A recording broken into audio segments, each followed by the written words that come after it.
Hello, and thanks for joining us. I'm Peter Buxton, the Program Coordinator for Geoscience Information Management and Delivery with the Department for Energy and Mining in South Australia.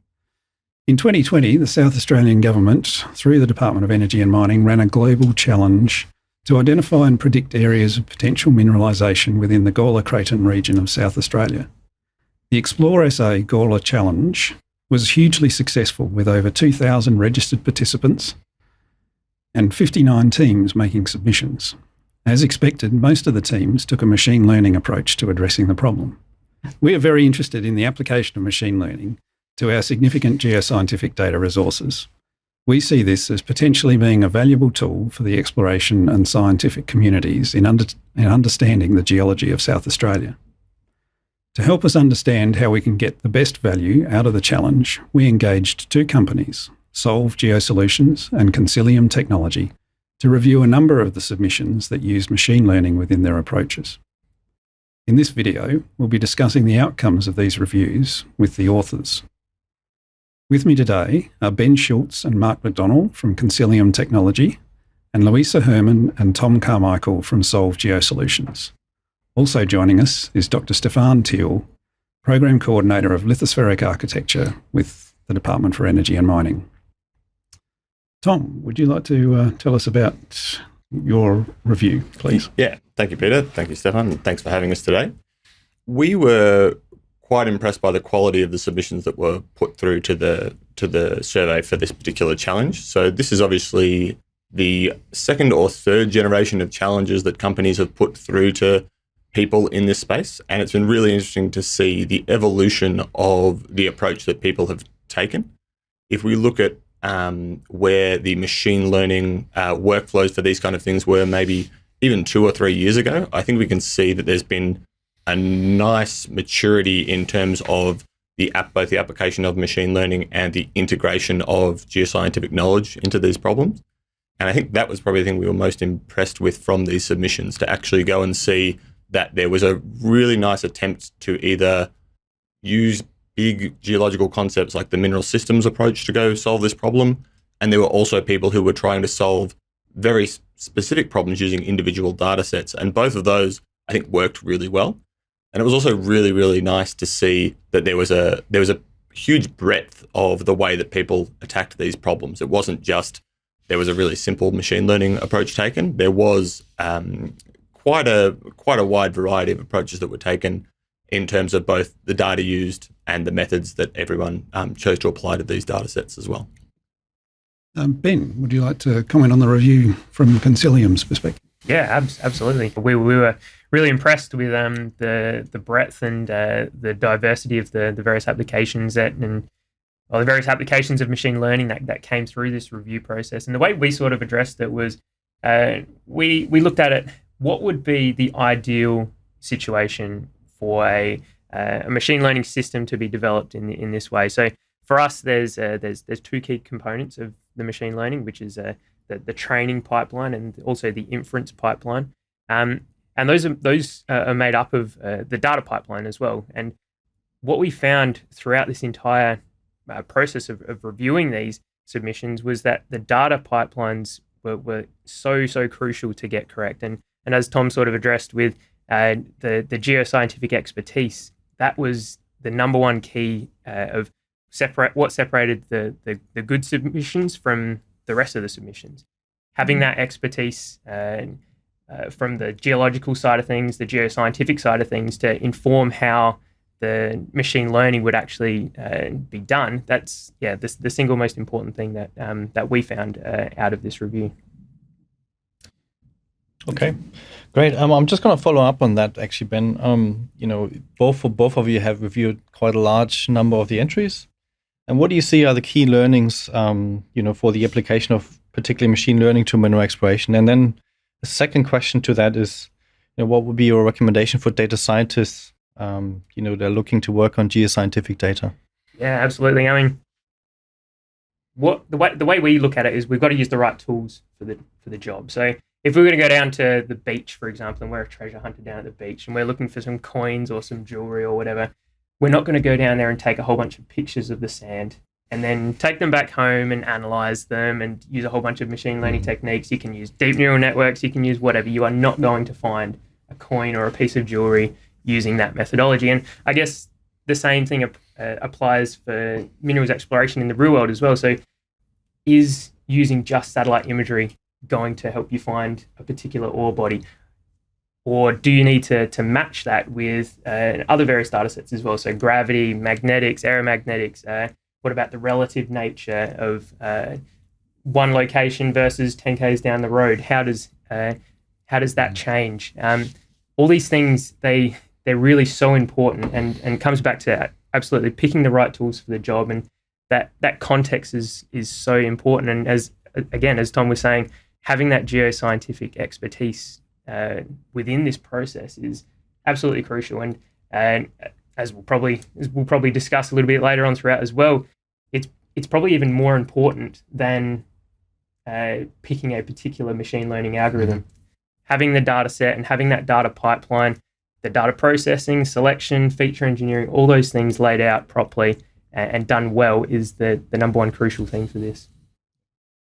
So, do you want to maybe say a word or so on that as well? Or I certainly will. There's going to be I feel there's going to be a lot of agreeing today, which is good. But I think there was some really interesting submissions in the sense that there are obviously people who are now geological data scientists. So it's not just data scientists who don't have a feel for what this data is and don't have a feel for everything from the limitations of this data through to what it's actually informing you about, and a little bit about how that data gets constructed. So when we talk about magnetic inversions, when we talk about magnetic grids and everything else as well, there's a fairly good understanding of exactly how that data comes to be in a reasonable form, and as a result, how that data will eventually become either limited or useful, or what's really good at finding ore bodies that are 700 meters, 1,000 meters under the surface. So as we start going maybe into new terrains now, especially in South Australia, where there's probably an interest in looking under deeper cover than we have previously,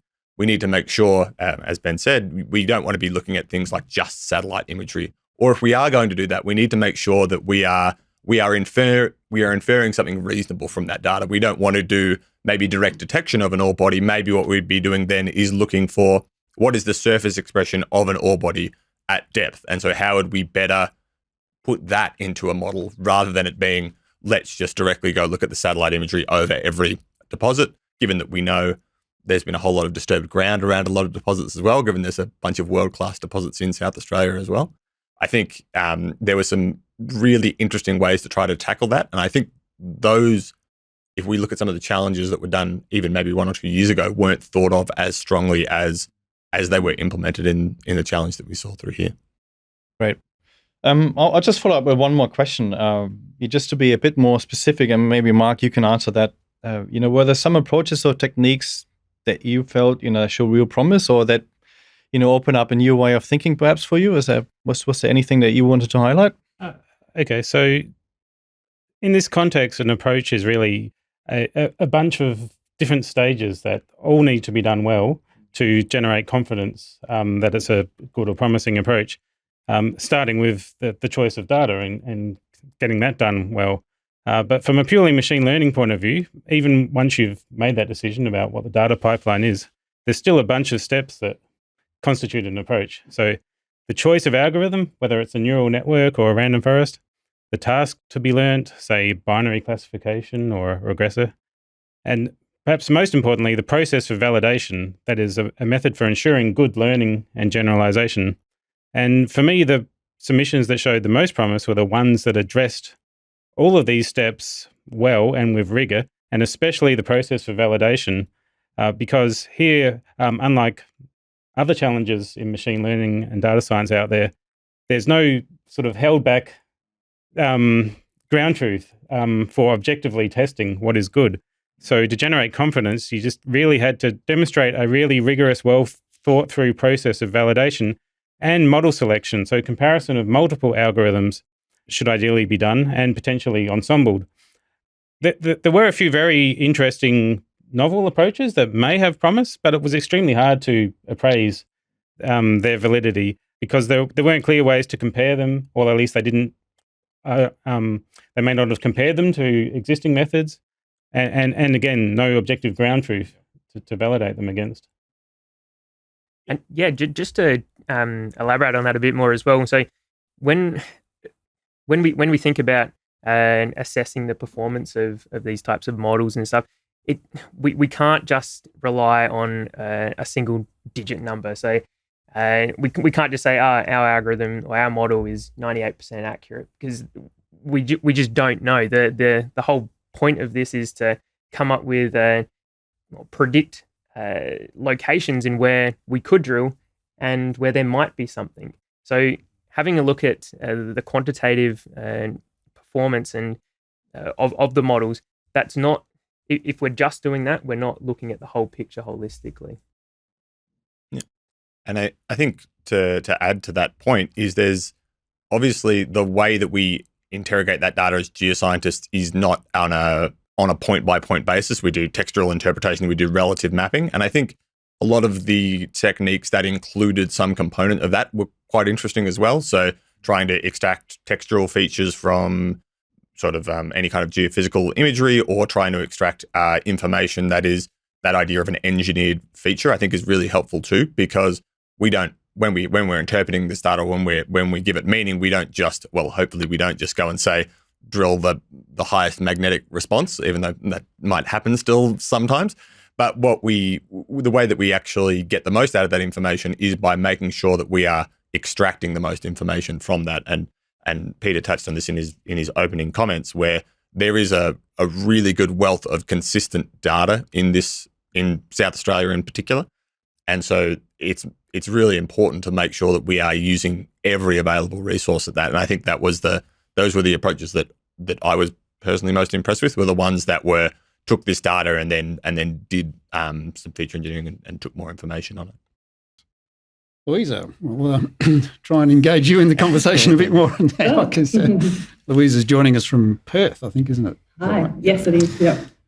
So just in terms of, did you see any sort of set of common kind of or particular issues that cropped up and problems that you saw with people's approaches or methods as you reviewed? Or yeah, look, I don't want to be too disparaging, because I think overall the reports that we reviewed were really impressive, and you could see that the teams had put in so much work and so much effort into these, into the data analysis and into the reporting. So I think overall, it was, there was a lot of work gone into it. But I guess the main problem that I saw from an exploration point of view was the explainability of results. So, as a data scientist, you can choose your algorithm to solve the data science problem, but there still needs to be some assessment of that result and how it applies to exploration. And I found that there was a little bit of that loop was missing in some of the reports, and that would be my recommendation for future entries, is to really kind of loop back into that data science problem and explain your results. I think there was a bit of a bias to continuous data sets. So magnetics and gravity, for example, and some of the entrants noted that there were data resolution issues or stitching issues with some of those data sets, but I think the problem wasn't particularly addressed. It was mainly just noted. And I found that in some of the reports there was a reluctance to use certain data sets. So I think only 6 out of 25 of the entrants that we reviewed used the MT data, and you would hope that that was not used for a specific reason, rather than that the data set wasn't understood, if that makes sense. An understanding of the data is something that we've identified as probably being key going forward, that we could do better. No, I think that goes back to the first point too, is the key to having a geoscientist or some sort of geo-specialist expert on site as well, not just coming at the problem from a purely data scientific approach, having that real combination of geoscience and data science together. And I agree with that last statement. We thought some of the best submissions clearly had someone with geo expertise and really deep machine learning expertise. In terms of addressing common problems, so there were some approaches which they may or may not have had really good choices of data and data preparation pipelines, but they may have got more out of their machine learning approaches if they'd addressed some of the key machine learning steps that they could have, such as addressing class imbalance, lack of consideration of multiple metrics, as Ben mentioned before. Accuracy isn't really the best metric for a binary classifier. When you've got imbalanced data, you actually have to be looking at other metrics like ROC, precision, recall, specificity, trying to understand how you can find the best balance between false positives and false negatives. And also designing your cross-validation in such a way that you really avoid all possible contamination. Simply taking random samples from a spatial data set perhaps isn't the best cross-validation approach. So that's just a selection of the most common problems that could be fairly easily addressed and done better in future contests like this. And just when we think about this in terms of machine learning, and obviously a lot of groups focused on supervised machine learning as well. One thing that this particular problem differs from a lot of other machine learning problems is that we don't have many examples of what we're actually looking for. And as Mark sort of mentioned there, that's the class imbalance problem. So, for example, if we're going to use satellite imagery to produce a classifier that classifies trees, whether it's a tree or whether it's a road or something, we've got heaps and heaps of examples of trees and roads, and we can do that. But in this situation here, we don't have heaps of examples of a prospective mine site, and that adds a significant problem in how do we actually define that. And a lot of groups tackled it in terms of binary classification. There were groups that tackled it in terms of regression, a whole bunch of different ways to address this problem. And it's all about just defining that up front as well. So if you're able to define it, you're able to go through and do everything else appropriately, validate your data sets, validate your model selection, all of those things. As long as you've just defined it up front and defined what data sets you're going to use, that's a really key point in starting out. And I think maybe even adding to that, there's also the idea of when we talk about the accuracy of a machine learning model, in this case, it becomes even trickier because we do have that massive class imbalance. And then we also have more than one deposit type. Obviously, every ore deposit has a slightly different genesis. They share some similarities. They have certain differences. And then how do you compare something from one part of the Kernamona to another part of the Kernamona to data that might be from another terrain, a different age, or presenting slightly differently as well? All of those things. And I think the point that you made is a good one, is you need to have a think about what is the question that you're trying to answer there. And if you can really nail that down nicely, I think that it probably streamlines your thinking a little bit as well in terms of when you're putting these problems together. I think in addition to that, it's most likely going to give you a result where you can go and you can have a lot of confidence in the results that you've got at the end. When you go and look at a probability map or a heat map, you'll have a much better understanding of what your data is and what it isn't. I think it's a really implicit, a point as well for us to think about, that we might need to be more cautious about the type of questions that we're asking. I think they need to be much more specific than what we set out in the original challenge, I think, in order to get some of the better answers back, because otherwise you have 20 different entries, but all of them might be good in their own right, but they're all very diverse and they're answering it slightly different. So it's hard for us to compare as well. But it's really interesting points, actually. Yeah, answering different questions is a big one, because a few different groups tackled it from a more macro regional sense. So they were looking at the entirety of South Australia, and then others were looking more localized. And different approaches are valid for both of those different things. But you've got to be careful. You're not going to be able to find an ore body that's 50 meters wide if you're using data. If you're, say, using gravity data that's 500 meter resolution spacing, that's just not going to work. So you've got to think about these things more carefully. Yeah. So Tom, most geoscientific data is inherently spatial in that it's data about a place, and that's very true of most of the data that we put forward for the challenge. So both reviews have made comments about issues with the data and the approaches that we used in relate to the spatial nature of the data. Could you comment on the importance of place and how it's represented with data sets in the application of machine learning? Yeah, I think there's two major areas that the spatial component needs to be thought of. And Mark touched on one of them really nicely, which is the idea of making sure that when you're doing your testing and validating of your machine learning models, that you are considering the spatial component and you're not introducing this concept of data leakage where you are essentially biasing the machine learning model to an answer that it already has. And that's a really big danger in spatial problems. It's also seen a lot in temporal machine learning. So temporal machine learning, which has a time component, which is a 1D component, tends to have a lot better understanding with that. And it's probably because it's a slightly simpler problem to solve. But in the case of the spatial data, we have not only do we have 2 dimensions, we have a third dimension, which is depth. And in addition to that, you've got a bunch of other concerns that you need to think about with this spatial component. And so Louisa touched on it earlier, which is a lot of machine learning is done on these really big continuous data sets. And you could see that a lot of people favored those data sets because it becomes a lot easier to do machine learning on that. But we obviously, when we go and drill a hole, we end up biasing our data by taking maybe an assay sample every meter down hole. And that data is incredibly valuable. But how do we integrate that with as you say, maybe 500 meter cell gravity? How do we do all these things? And I think we have to be really careful with the way that we phrase our questions to machine learning problems. Oh, so how we phrase them to algorithms, especially when we do have such a big disparity between data that is at the higher resolution, which we might think of as really high value. We often think of, if we're looking for IOCG targets, people are very good at thinking magnetics and gravity, and this is how we're going to do it.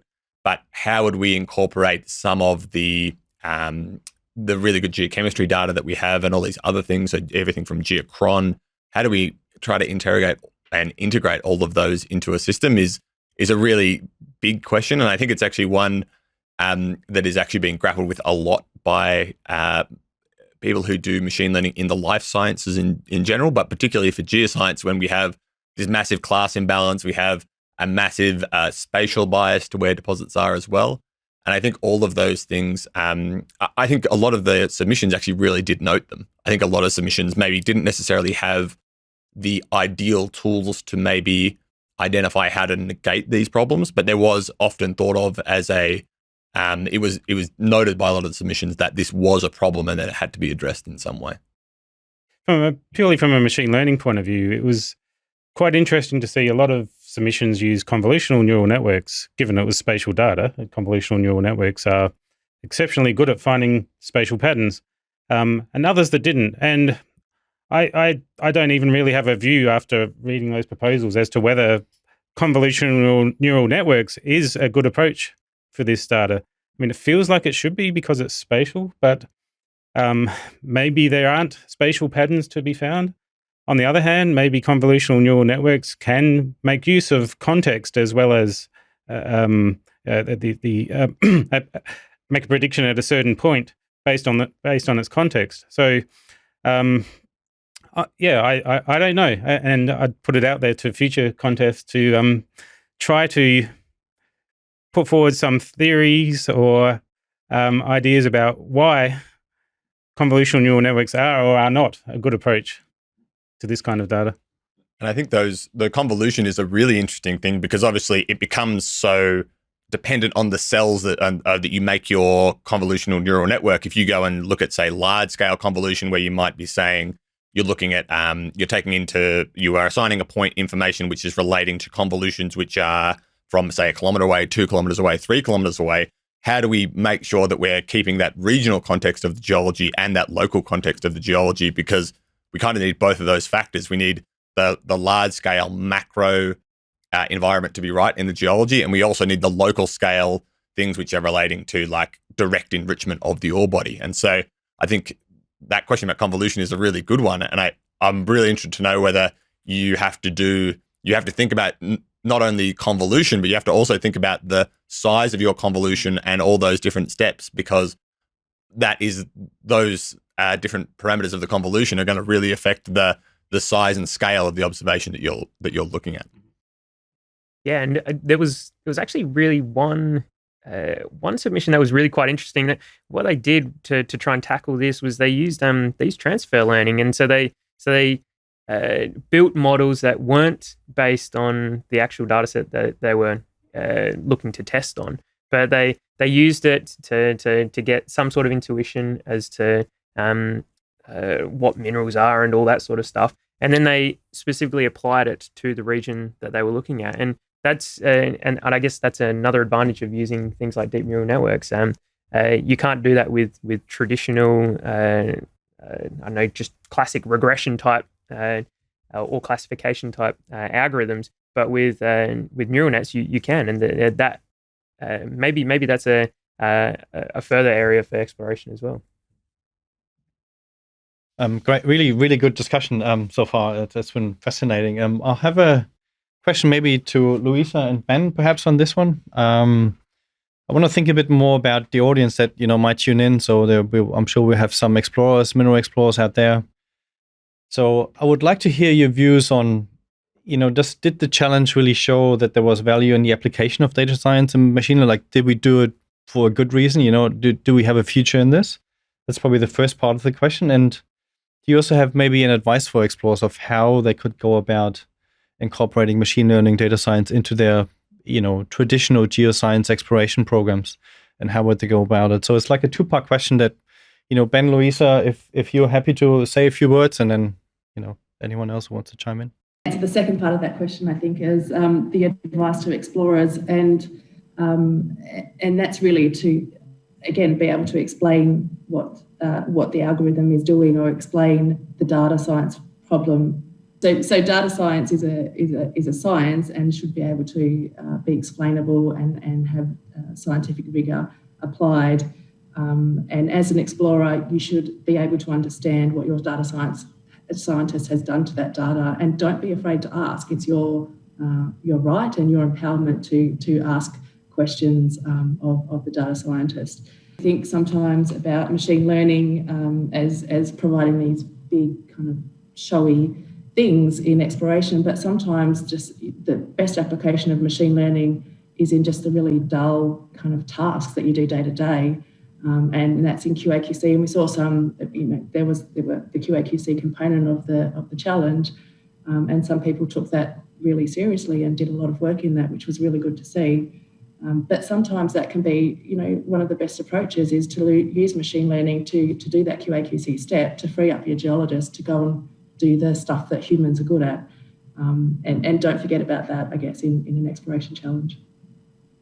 I'm going off script here, sorry. But Louisa, I might follow up on that, because we had a previous discussion where I think you highlighted the application of machine learning and data science, but then traditionally we would also run inversion. So there's a lot of numerical techniques that, an explorer would know. What's the differentiation here? Are they both combined? Would you recommend they both go down the same path, or is it really specific to the question that you're asking? I think there's absolutely a case for inversion in geoscientific data sets. What I was probably a little bit disappointed with the submissions is that nobody had done kind of forward modelling, and I think sometimes that can be more useful than inversion. So you can test, your geology against a forward model and see the output. I think there's absolutely case for both, of course. It's really about just getting into the guts of the data and understanding it in terms of exploration. Thanks, Louisa. Ben, do you? Yeah. I'm really glad that Louisa was talking about freeing up geos to do what they do best, freeing up humans to do what they do best. So I was always taught the best engineers are the lazy ones, because they're the ones that are able to write a block of code and that's their day-to-day job done and dusted. So in that context, I guess, what machine learning and data analysis and data science in general is able to do more and more is able to crunch more numbers than humans ever have.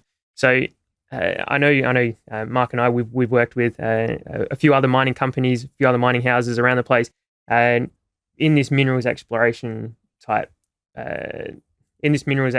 work, and they have a lot of geos, but they're always so busy, and they're always trying to find time to explore a new site that they think might have been prospective. They might have been having a look at it on their computer at 10 p.m. the night before, but then they get to their day job the next morning, and they're not able to spend any time on it. So what machine learning is actually able to do is crunch those numbers. And maybe it's not a matter of actually pinpointing exactly where an ore body is, but it's reducing the need for humans to assess everything.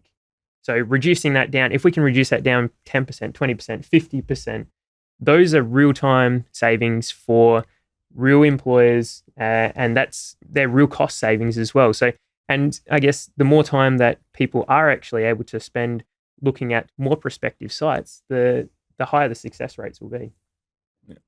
And I think like a lot of explorers do like the idea of turning over ground, right? Like this is one of those things which, when I was an exploration geologist, everyone really likes the idea of getting in there, assessing ground, then making a quick decision on, do we want to keep doing this exploration or do we want to go find more ground, with the logic that the more bullets that you have in the chamber, the more likely you are to have exploration success.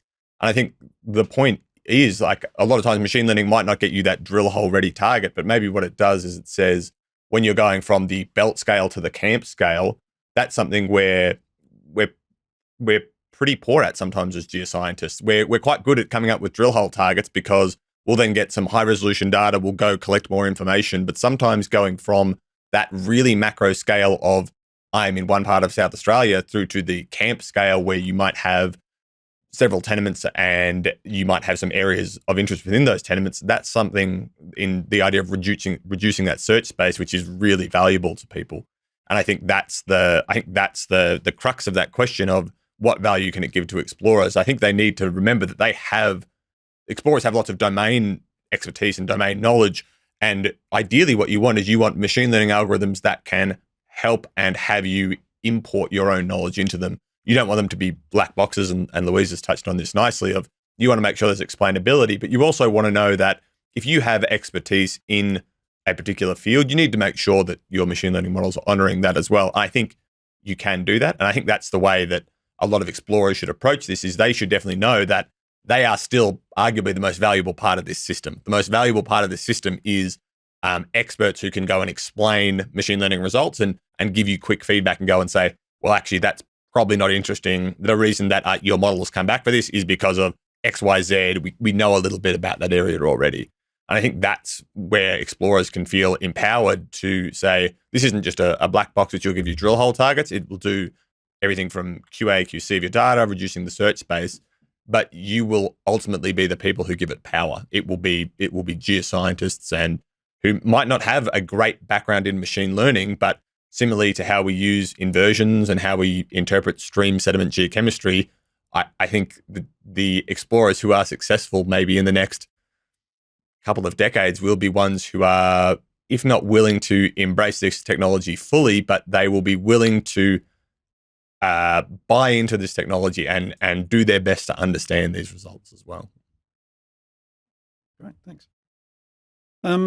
So I guess the final question that I've got, and I'll put it to Tom to kick off with, and I guess one of the things, and I don't know whether this is true or not, but we commonly hear said, that 80% of the effort in a machine learning process is cleaning up and preparing the data before you actually 95. Do anything with it. 95, okay, good, I'll take that. So we're really interested in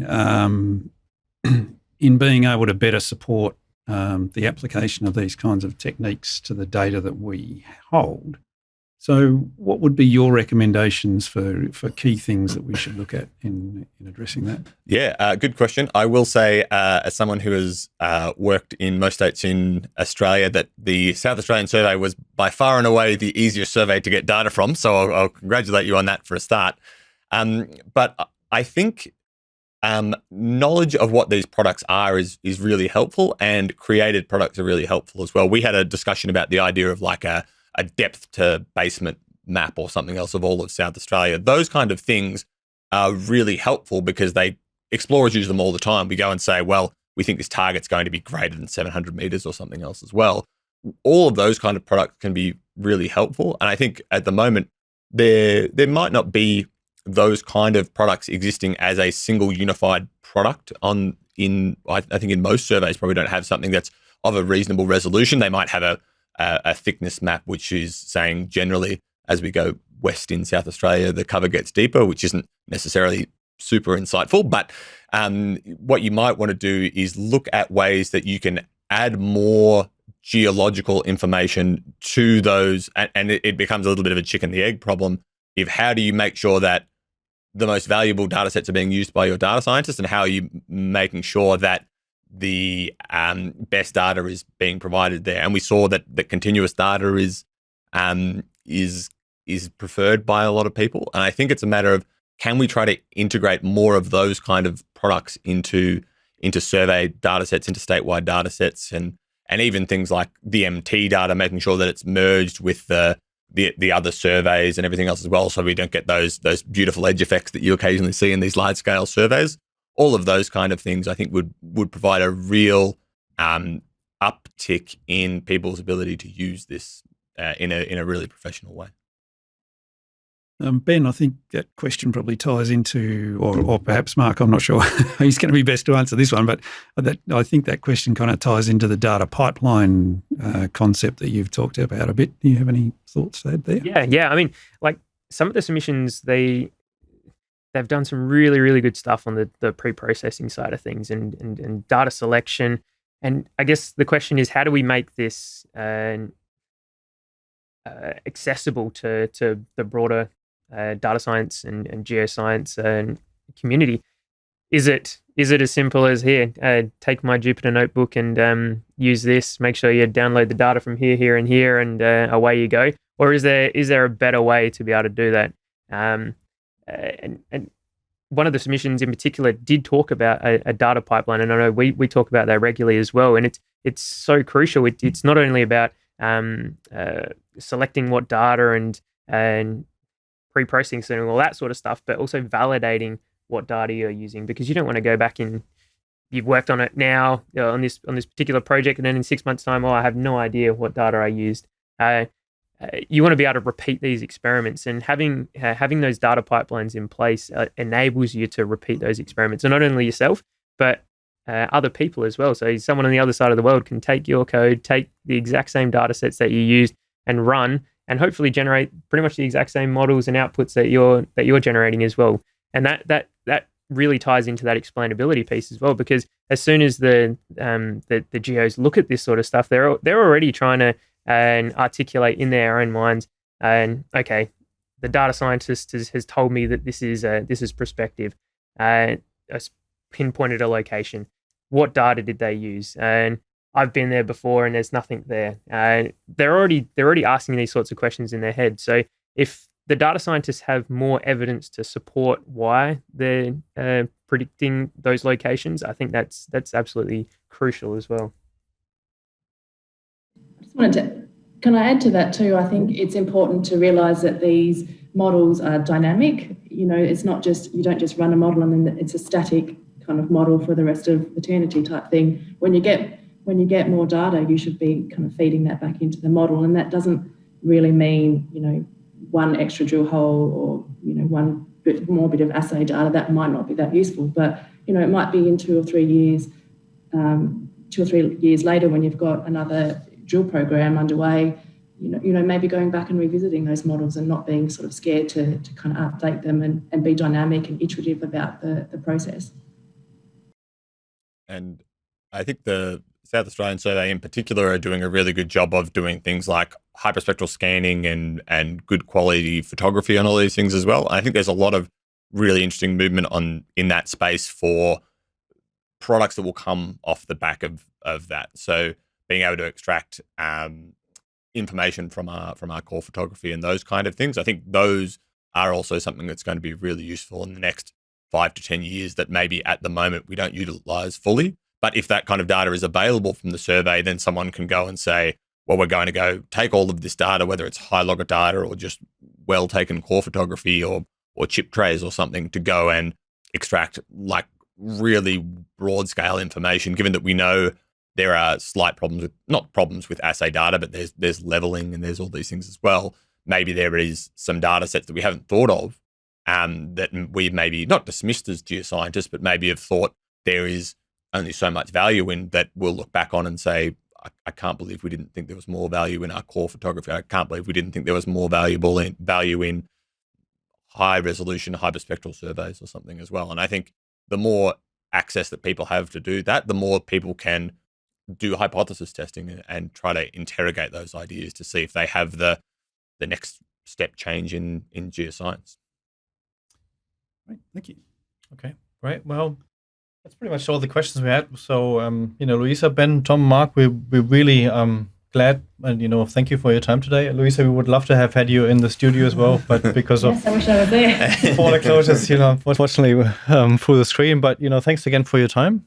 It's been really, really fantastic to hear your thoughts, and I've learned a lot. I could talk for another hour. Unfortunately, we don't have that. But just really a summary. So for us from Geological Survey and our Department for Energy and Mining, we're really keen to support the growth and the understanding of machine learning and data science in application to mineral exploration. So we already have programs that are focusing on some of the outcomes that you helped us to understand from all the entrants that we've got. And really the development of machine learning tools. And we're also really keen on building a community, and we have you guys here already.